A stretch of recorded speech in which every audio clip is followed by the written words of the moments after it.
Well, good morning, good afternoon, good evening, good night, lovely folks joining me here nice and early over at Marvel Snap Zone. Welcome back for some more of our regularly scheduled YouTube content with another community deck highlight. We're looking at another sweet one here for the beginnings of pool number 2. A lot of you new players who joined us at global release now making your way into that selection of cards, picking them up for the first time and looking for new options to explore and things you can play that are a little different than what you were playing in Pool 1, and we're looking into the community for some of our favourite submissions so far of decks that fit that criteria. This one submitted to us by Riwo via the community deck builder on the Marvel Snap Zone website. So once again, if you are looking to have your deck showcased on a series like this, just build on our deck builder over at Marvel Snap Zone. I look at our community pool of decks every single day. Alternatively, you can pop them in our Discord as well, for which you can find the link in the description box down below if you want to come and join the fun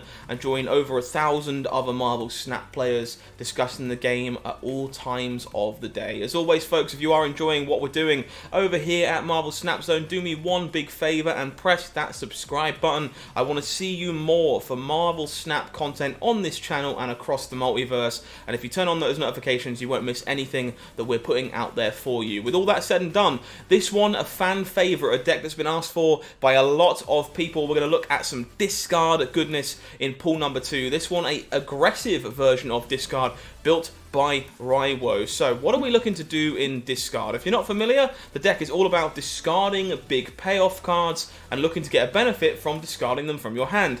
The big one from pool number 1 is Apocalypse. Every time you discard it, it's going to come back into your hand with an additional 4 power, often making that final turn of the game a very, very big unit. However, in pool 2, this gets joined by another discard-based powerhouse in the form of Swarm. Swarm here, a 3-cost card that whenever it is discarded, adds 2 more copies back to your hand that cost 0. It has the same text, so you can keep discarding more and more and more of them and making many, many copies of Swarm. The problem these discard decks tend to have, of course, how do you make sure you're discarding the right card to make sure you fuel these synergies? Well, Riwo's list here, taking a little bit of an unconventional approach maybe, playing many 1-cost cards to be able to empty your hand early and aggressively, challenge many locations, so the only cards left in your hand should be those cards you want to discard on turns 3 and 4.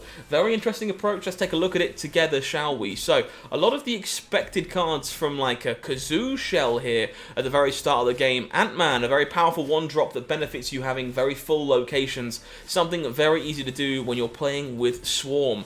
Elektra, this is a very interesting choice. I feel like maybe this is a holdover from your experiences in pool number 1. A lot of 1-drop cards there that need to be taken off the board, but still very good in pool 2 versus cards like Sunspot, for example.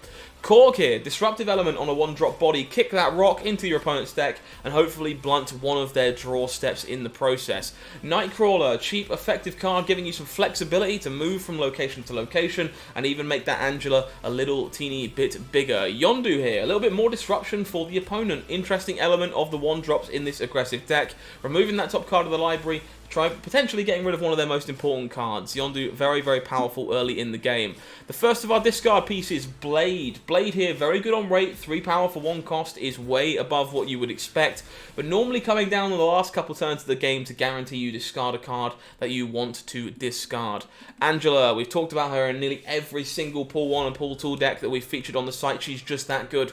The best stat stick in pool 1, usually worth up to 7 power on any given location for just 2 cost. Very strong card. Swarm, of course, we've looked at just now. Onto our bigger discard effects here. Lady Sif, once a 2-drop, now a 3-drop. 4 power, still pretty good on rate, however. However, to do that, you've got to discard the highest cost card in your hand. Normally a downside. In a deck like this, no downside required. Discard Apocalypse, discard Swarm if they are the most expensive things left in your hand, and they will be discarded to their bonus effects. Swordmaster, bigger stats, less control over what you get rid of. 6 power for 3 is a great rate, but discards a completely random card, meaning that if you've got things in your hand you don't want to discard, this one can be a little bit more dangerous. Last but not least here, America Chavez, once again showing us how to add consistency to a deck. Basically playing only 11 cards means we should draw those important discard, enablers and payoffs more consistently than we would if we were playing 12 cards. And of course this guarantees us a very strong turn 6 play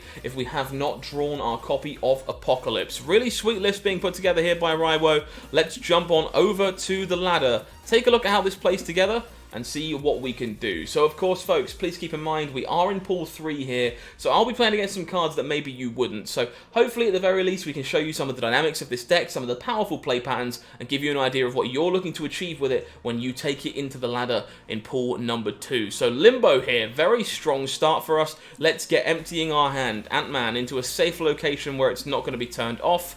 Seems pretty good to me. Going to be look to emptying our stuff here. Get Angela on the table. Look to Lady Sif away a swarm. Alas, that's not going to happen. Sakaar taking away our swarm and all the synergy that goes with it. That's really rough. Okay, we're going to put Angela into the only remaining empty location. See if we can get the full amount of stats off of it, given we lost our swarm so early. That's pretty unfortunate. This was setting up to be a very, very strong swarm game as well. Lady Sif was going to be able to make us a fair few copies, I think. The Bifrost, okay. Well, this is pretty reasonable. We get to sift over here now, discarding Apocalypse for sure. That's good synergy. Apocalypse, a very, very good draw here. And back to the hand it comes with 12 power. Deathlock for the opponent. Triggering Bucky Barnes, going to make a 6 power Winter Soldier. Electra, no target for this unfortunately, but we can technically play it out. I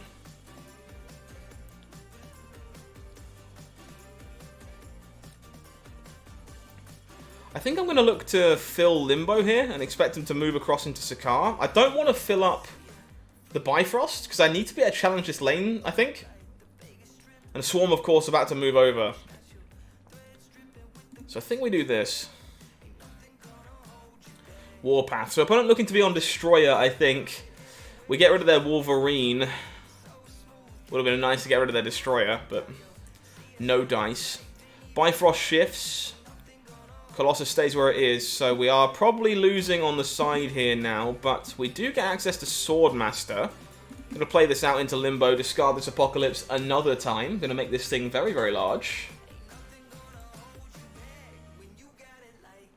We know we're drawing America Chavez on turn 6, but our turn 7 draw could definitely play well alongside Apocalypse here. Could be quite interesting.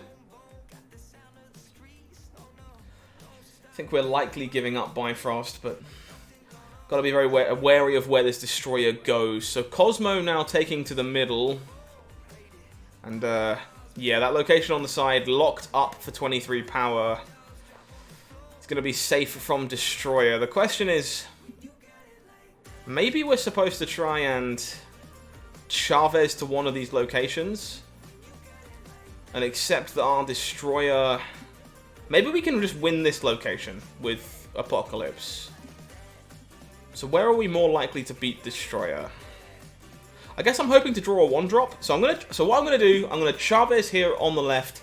Hope to draw a 1-cost card to go alongside this Apocalypse to fill up both and have our best chance of beating Destroyer that way.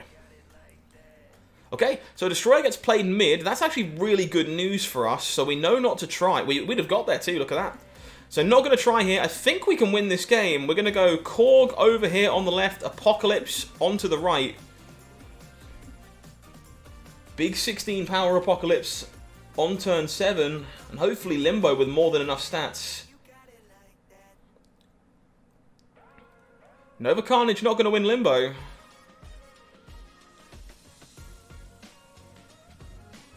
And I believe we beat 23. Look at that. Really strong showing for this deck in the first game of 3. Great showcase about how to play against Destroyer. Really cool stuff there. We lost our Swarm early to a location, but Apocalypse being drawn right on time, discarded aggressively, and being absolutely huge by the time that it came down. Strong stuff. Looks like we're playing against the same person for game number 2, so a little bit more Destroyer action. Super 1-drop heavy hand here. And Jotunheim not particularly good for a deck like this. So again, I think we're going to lead on one of our disruption pieces here. Let's Korg. No, okay, so what I'm actually going to do, I'm going to lead on Yondu. Because if I lead on Korg, I might accidentally shred the rock, which is something I really don't want to do. So we're going to lead on Yondu and then look to Korg on the following turn and put the rock into the deck. Goodbye, Professor Cheese. Get out of my game. Do not enjoy Professor X in any way whatsoever. Cloning Vats is really good. I'd like some more Ant-Man. Ant-Man's a good card to have more of. I don't think I want multiple Korgs, though. So I think I'm going to be playing my Korg out here on the right-hand side.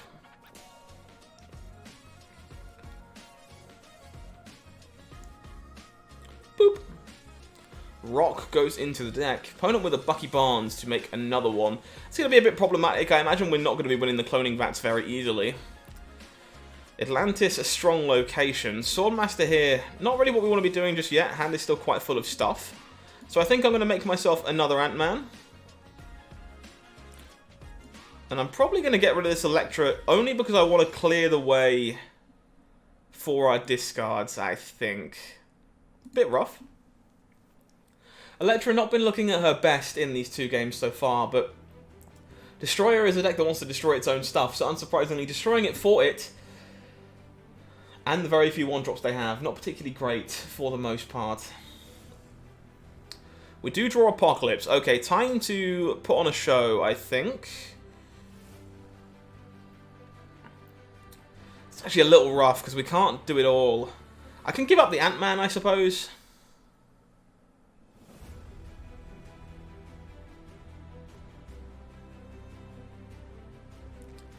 Alright, let's take the risk. Let's give up the Ant-Man.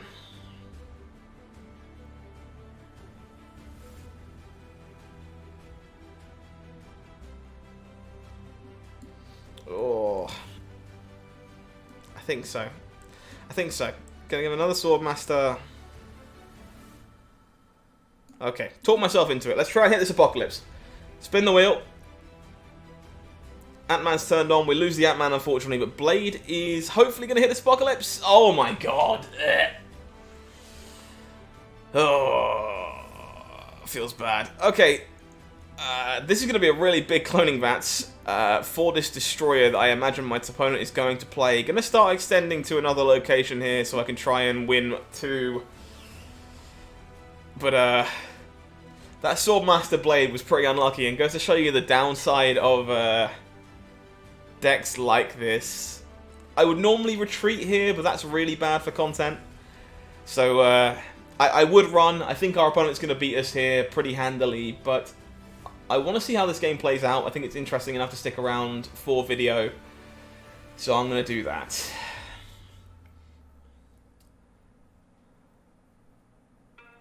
Yeah, safe to say my opponent has the Destroyer in their hand.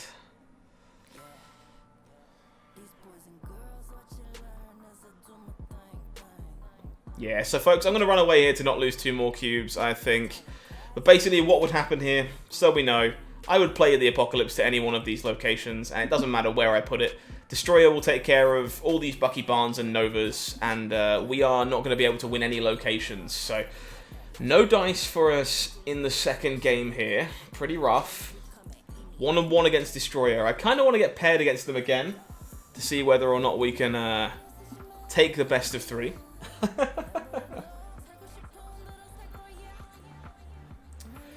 1-on-1. Different opponent this time. Okay, can we take a positive record with the pull to Destroyer deck? Let's take a look.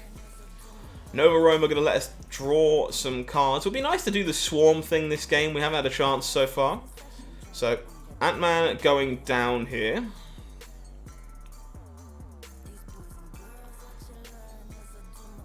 Oh, the Triskelion is so crap for us here. We wanted to guarantee Lady Sif discarding Swarm, but now we have so many 3-cost things in our hand randomly. Oh, that's so unfortunate. Okay, we are definitely playing out Angela here. Gonna start trying to stack it up. Maybe if we're lucky, this Blade can hit Swarm. The Collector plays pretty well with Swarm, in fairness, but Gambit also a card that discards, so certainly not nothing.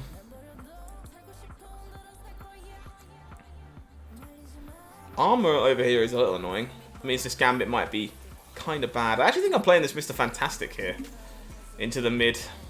Pump Angela, pump my other locations too.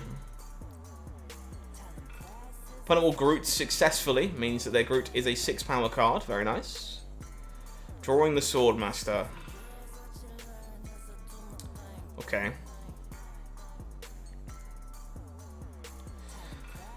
I feel like we kind of have to spin the wheel a little bit here and just play out some of our discard cards, just because they're the biggest stats we have, and hopefully we hit Swarm.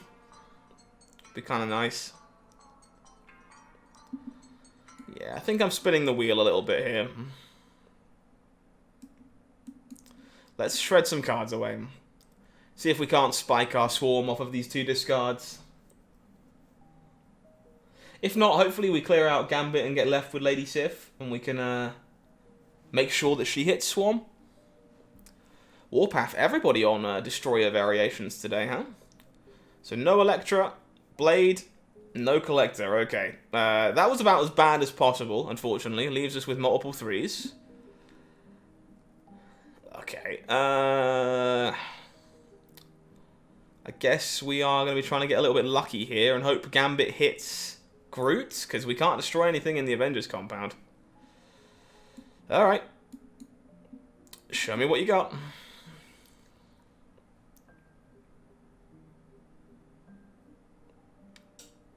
We can't hit this Swarm, can we? We can hit the Groot, though. We can hit the Groot. That's some value. Opponent with Iron Man, we're definitely not winning this Avengers compound. But unsurprisingly, we're really, really bad at discarding Swarm this game. It's kind of unfortunate. Opponent with the Snap. I think there's a good chance we are kind of dead here. But again, I'll play it out for content. Let's eat some cubes. See if we can't hold 10 and 12. Yeah, Destroyer is there on time. Yeah. Pretty sure we're supposed to retreat there too. But again, wanted to see if our opponent had it. Pretty rough one for the discard deck, to be honest. But a really good showcase of the synergies. Feels like, unfortunately, we just played against nothing but Destroyer. Which can be a bit awkward to play into for a deck like this, for sure. But I think this build is actually pretty sweet. Riwo doing a good job of identifying how they can get their hand empty to make sure they guarantee that we discard the right cards for the deck like this. But unfortunately, just locations like the Triskelion putting a wrench in our plans over the course of that 3-game set. A really sweet one if you enjoy aggressively starting discard decks. This is probably the way to build it for you in pool number 2, and I can highly recommend giving it a shake. It's really fun. Discarding Apocalypse is just a blast. If you haven't done very much of it, you certainly should. For now, folks, if you haven't already, hit that button for me. Check out the channel. Make sure you check out the website for strategy guides and up-to-date information about all things Marvel Snap. But otherwise, I have been HowlingMines, you have been amazing, and hopefully I'll see you very soon for more things at Marvel Snap Zone. Have a good one.